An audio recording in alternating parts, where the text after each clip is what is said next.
प्राचीन भारत का विज्ञान बेहद विकसित था, इतना कि आज के विज्ञान को भी पछाड़ दे। पर बस समस्या ये है कि जिसे हम साइंटिफिकली प्रूव नहीं कर पाते उसे हम मानते ही नहीं। लेकिन प्राचीन भारत की उत्कृष्ट कलाकृतियों का प्रमाण मिलता है महाराष्ट्र के औरंगाबाद के कैलाश मंदिर में। इस मंदिर को बनाया नहीं गया, बल्कि इसे तो एक विशाल चट्टान को काट कर उभारा गया है। ये मंदिर कितना प्राचीन है इस पर अभी कोई सटीक जानकारी उपलब्ध नहीं है, मगर इतिहासकारों की माने तो ये मंदिर करीब 1000 साल पुराना है। दुनिया भर के कई मंदिर अपनी खूबसूरती के लिए प्रसिद्ध है, लेकिन आज जिस मंदिर के बारे में हम आपको बताने जा रहे हैं वो अपने आप में एकदम अद्भुत है। इस मंदिर को 7000 मजदूर और कारीगरों ने मिलकर एक चट्टान की काट छांट करके उभारा है, और वो भी सामने से नहीं बल्कि ऊपर से नीचे की ओर। और किसी चट्टान को इस तरह से खूबसूरत रूप देते हुए ऊपर से नीचे की ओर लाना एक बेहद कठिन काम है। बावजूद इसके एलोरा के ये कैलाश मंदिर विशाल होने के साथ साथ बेहद सुंदर भी है। मंदिर के बनने के समय को लेकर कई लोगों के अलग अलग मत है। मंदिरों के पत्थरों की कार्बन डेटिंग से इस बात की पुष्टि हुई है कि ये पत्थर करीब 1 लाख साल पुराने हैं। हालांकि पत्थरों की उम्र से मंदिर की उम्र का पता नहीं लगाया जा सकता, क्योंकि जिस चट्टान के ये पत्थर है हो सकता है कि वो चट्टान 1 लाख साल पुरानी हो, मगर मंदिर का निर्माण कई हजार सालों बाद किया गया हो। आज से 1000 साल पहले इतने विशाल मंदिर को चट्टान काटकर उभारना आसान काम नहीं था। ये मंदिर प्राचीन भारत की वास्तुशिल्प कला का उत्कृष्ट उदाहरण है। यही वजह है कि यूनेस्को ने इसे विश्व धरोहर यानी कि वर्ल्ड हेरिटेज में शामिल कर लिया है। कुछ लोगों का कहना है कि इस भव्य मंदिर को महज 18 सालों में बना लिया गया था, लेकिन इतिहासकारों को इस बात पर संदेह है कि इतना भव्य मंदिर केवल 18 सालों में बनाया जा सकता है। असल में इस मंदिर को बनाने के लिए करीब 2 लाख टन से ज़्यादा पत्थरों को काटा गया था। ऐसे में यदि 7000 मजदूर 12 घंटे भी काम करते हैं तब भी इन्हें इस मंदिर के निर्माण में 150 साल लग जाएंगे। अगर बात मंदिर के बनावट की करें तो मंदिर के आंगन के तीनों ओर कोठरिया, सामने के खुले आंगन में एक नंदी और इसके दोनों ओर विशालकाय हाथी और स्तंभ बने हुए हैं। मंदिर के अंदर और बाहर बड़ी ही खूबसूरती से मूर्तियों का अलंकरण किया गया है।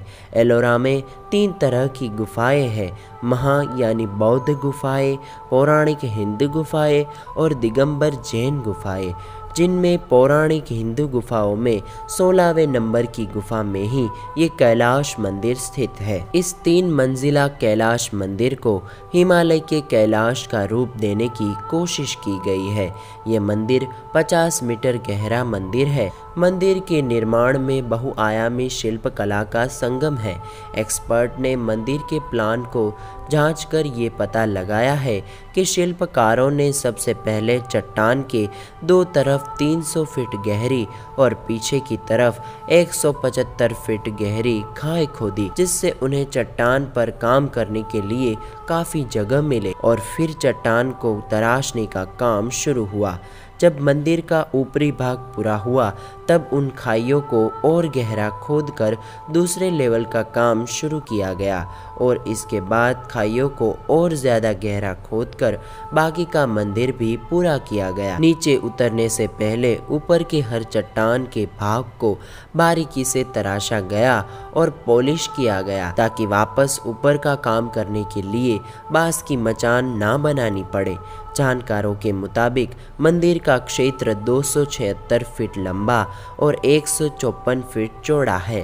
हालांकि आज से 1000 साल पहले इतनी अद्भुत कलाकृति को चट्टान पर उकेरने की कला आज के इतिहासकारों के लिए एक रहस्य बनी हुई है कि आखिर उस समय इतनी अद्भुत तकनीकी का इस्तेमाल कैसे किया गया।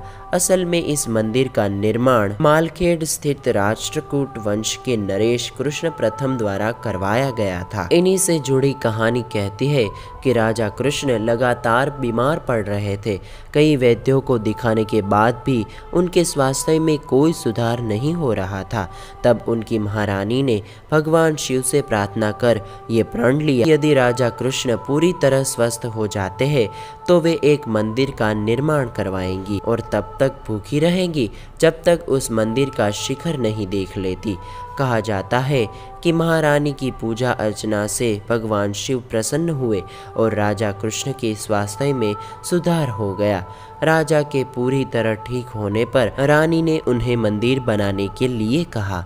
मंदिर के कार्य के लिए कई वास्तुकार आए, लेकिन सबने इस कार्य के लिए एक लंबा समय मांगा। राजा ने सोचा निर्माण में जितना ज्यादा समय होगा रानी को उतना ज्यादा भूखा रहना होगा। इसलिए राजा को ऐसे वास्तुकार और शिल्पकार की तलाश थी जो कम से कम समय में ये कार्य कर सके।